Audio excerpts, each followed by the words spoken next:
Good morning, my name is Robin Hehn. I teach at Columbus, and Chris said I had 84 seconds and then I have to be done for the next presenter. Thanks for coming. This is a special power shirt I wear when I do presentations. You may or may not be able to read the back. I teach, what's your superpower? And my journey from one-dimensional to three-dimensional occurred when I discovered that being an old traditional teacher, that lecturing was not a way for students to learn. It was just a way for me to talk, a sage on the stage, if you will. And when I started MPRES and we were writing reflections, that's when my conceptual change happened. Reading my own reflections, and I still do today, to help realize where I need to go with each and every lesson. So every opportunity I have to teach my students, I pull out my reflection from my first year class and read my reflection and the notes that I put in there about what I was thinking at the time and what I needed to do to bring about the full change. So today, everybody has that little handout. That is what my students all have in their notebooks as a reference. This is what my one-dimensional teaching was when we were doing astronomy. I would stand and we would read out loud about Hubble's law, the expanding universe, that galaxies are moving faster the farther away they are. And students, please write down these bullet points. Now we move on. That was it. But how do you make this three-dimensional?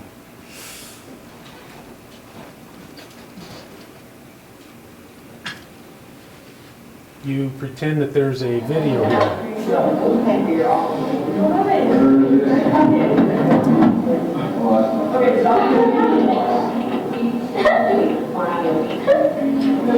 You don't need to hear the girls giggling. As you're watching this, please look at your cheat sheet and circle for me those practices or cross-cutting concepts you think you see. What do my students have to do? They have to circle the cross-cutting concepts and practices of this modeling, and then they have to write down their evidence. So they can't just say, oh, we asked a question. I said, what's your evidence of asking a question? Oh, we did modeling. What's your evidence? And for those that I heard earlier today in another group, or somebody said, what about my students that struggle with reading and writing? You know, I have 8 special ed students that are taking this class mainstream. So what do I ask them to do is, can you write me one sentence summary of your evidence for each practice and cross-cutting concept? And that's my formative assessment. And I do this with every single activity in my earth science and biology and microbiology classes. After every single activity. Because it's one thing to say, okay guys, we're going to do this today, and then you move on. So what? But when they're done with the activity and they have to reflect and write evidence, boy, does that help them integrate it and bring it internal. Okay, does that kind of make sense? So I'm going to ask you to do that right now as you're marking those practices and cross-cutting concepts that you're seeing in this modeling of Hubble's law, where they're actually going to do the model and the math and communicate their understanding all through here without having to fill out a worksheet. And like Kelly was talking about this morning, well, you weren't here for Kelly's. She moved away from worksheets, and so have I. I was talking last night with a group about our unit we're doing on plate tectonics, and my students are going to take an exam, a formal exam, without having to write answers. They're going to diagram and label to show their understanding of those processes. And that's going to be kind of cool, I think.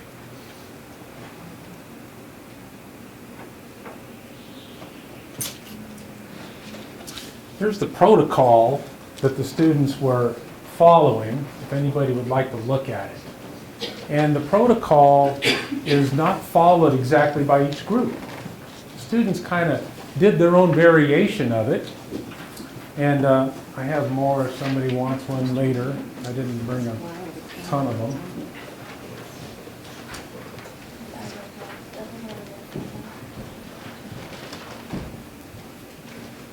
So here's what the students are doing. They put dots on a balloon, they measure them, then they inflate the balloon with a timer going. Then they measure the dot's distance again. Take the difference in time between the first and second inflation and divide it by the time, and they get the rate. How fast those dots are moving. And then they graph it. And on the graph, they can see very clearly that the farther away the dots were, the faster they were moving. And the kids are just like, wow, that's crazy. But there's questions I asked them also, not just, okay, you got that, but how is this model accurate to our understanding of the universe expansion? But also, what are the limitations? What are things that this model doesn't have? And that is a very important part of this as well. Questions?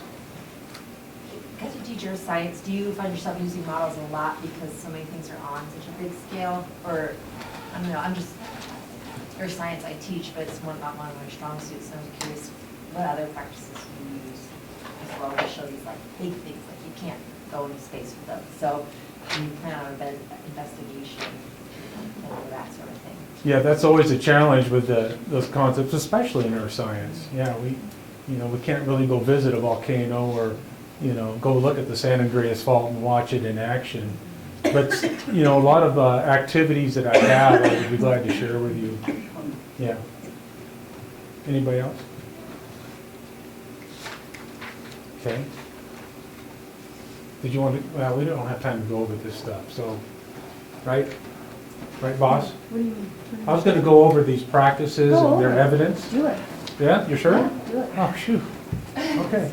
So, practices that you saw.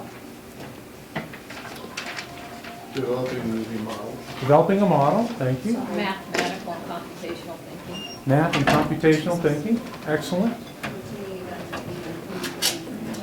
I beg your pardon? Obtaining, evaluating, and Yes, thank you. Obtaining and evaluating and communicating. planning and carrying out investigations. Okay, I would say more of the carrying out of the investigation. The plan was basically there for them on this one. Mhm. Constructing explanations. Explanations, yeah, absolutely. Any cross-cutting concepts? Cause and effect. Cause and effect, absolutely. Great. Yeah.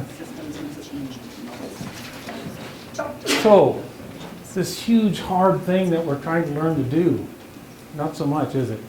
Just taking it and thinking about it and trying it out. Has every one of these I ever tried worked? No. Thank you for your time.